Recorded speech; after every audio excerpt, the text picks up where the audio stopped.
start with breaking news. Germany has ordered a district of almost 400,000 people back into lockdown amid a widening coronavirus outbreak.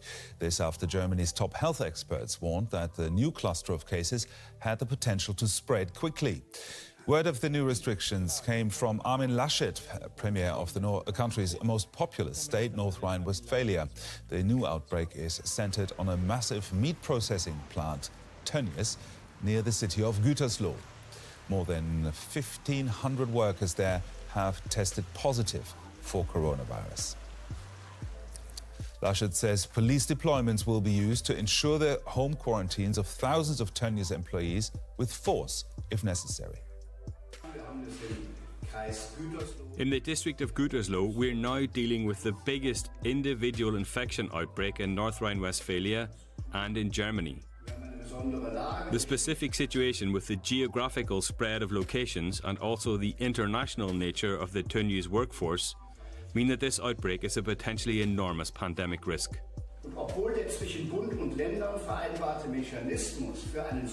The mechanism agreed between the federal and local governments does not require widespread measures in the case of clearly localized infections.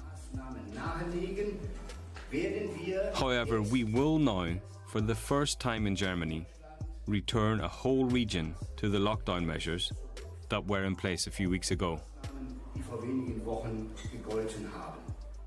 Well, let's bring in our correspondent, Nina Hase, who's followed that story. Nina, what exactly does that now mean for the people in that region? The regional authorities in North Rhine-Westphalia did hesitate for a while because it is, of course, a big step to place an entire district under lockdown again. So at first what they did was to close the plant where that outbreak happened last week. Then they closed schools and kindergartens also last week. But now Armin Laschet, who we just saw, said that it was vital to place the entire district of Gütersloh under lockdown. And that means that some 360,000 people are affected. That lockdown will be in place at least until next week, when they hope to have more information about how the virus has spread exactly. It means that people can no longer go to pubs or cinemas, museums. Everything that was reopened is now being closed again. They can't exercise indoors. And the workers who've been placed under quarantine, they will be supplied with essential goods by authorities. Well, Armin Laschet, the state premier, used some quite robust language there. How will the regional government there enforce these measures? We're talking about some 7,000 workers from that Tönnies meat processing plant and their families who have been placed under quarantine. And Armin Laschet, you said it, he said he's going to deploy the police to make sure that the quarantine measures are adhered to, that people do stay indoors, and that the police can use force to actually impose those measures if necessary, because of course they need to carry out tests, and some of the population there has not been so willing to be tested for the virus. Well, the new lockdown comes after more than 1,500 workers at a slaughterhouse near Gütersloh tested positive for COVID-19. Let's have a brief look at how this whole story has developed. Police, medics and even the fire department have descended on the town of Reda-Wiedenbrück to help stem a wave of coronavirus infections. Over 1,500 employees from the Tönnies meatpacking plant have tested positive for COVID-19, many of them foreign workers from Eastern Europe who live and work in dire conditions. Local activist Inge Bultschnieder has been protesting the situation for years. She takes us to a building where 13 Romanian factory employees lived until recently. It's only 10 days, 14 days at most, since they left this place. Inside, a pungent smell greets us. Mold covers the walls. Many of the Eastern European meat workers live in such dismal conditions. Most locals were aware of the situation, but said nothing. Inge Bultschnieder was different, even organizing protests. We demonstrated in front of this house in December 2018. This house is notorious. Andrei, not his real name, worked at the Tönnies plant for 2 years for a subcontractor.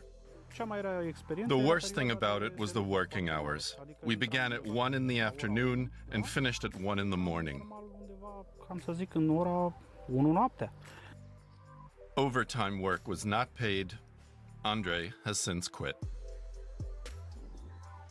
After the coronavirus outbreak at the Tönnies plant, authorities fear the virus will spread to the rest of the city's population and maybe even beyond. I'm worried, and it feels like we're losing control of the situation. We don't know what is going to happen next. It's frightening how the coronavirus has swept into our area. We're afraid they'll close everything down here. Wir befürchten, dass doch hier alles stillgelegt wird. Ich finde es eigentlich It's unbelievable, unglaublich frightening, und scary. beängstigend und erschreckend. The Tönnies meatpacking plant has already shut down. The pandemic has exposed problems that Inge Bultschnieder has been trying to draw attention to for years. But only now are authorities paying serious attention to the meat workers' plight. Nina, that's a local situation there, but if we look at the bigger picture in terms of the whole of Germany, what do people need to prepare for? Is this the beginning of a second wave already? Gütersloh is located in Germany's most populous state, North Rhine-Westphalia. Some 17 million people live there. Of course, there's a lot of commuting between cities, and the authorities simply can't be sure that the virus hasn't spread and that the lockdown will be enough to make sure that the local outbreak really does stay only that, a local outbreak. And the president of the leading public health agency, the Robert Koch Institute, Mr. Wieler, said this morning that there is a risk of a second wave here in Germany, that he is optimistic that it can be prevented, provided that people do still adhere to all the necessary measures, like keeping their distance and adhering to hygiene, etc. But of course, that will be the big challenge for the coming months for the authorities, to make sure that people adhere to those rules while the numbers are still low, to still maintain that sense of urgency that the virus is still here. Nina Hase, thank you. And here are some other developments in the global pandemic. The World Health Organization says the number of global coronavirus infections has now topped 9 million. North and South America account for more than half of the new cases. India's hospital system has started to buckle under the weight of new COVID-19 cases. The country reports more infections per day than any country besides the United States and Brazil. Spanish authorities have reimposed lockdown measures in some northeastern cities after new clusters of infections emerged. This within days of Spain lifting a nationwide state of emergency. And for the first time in 75 years, world leaders will not be coming to New York for the annual United Nations General Assembly. The September meeting will instead be conducted virtually with mostly pre-recorded speeches.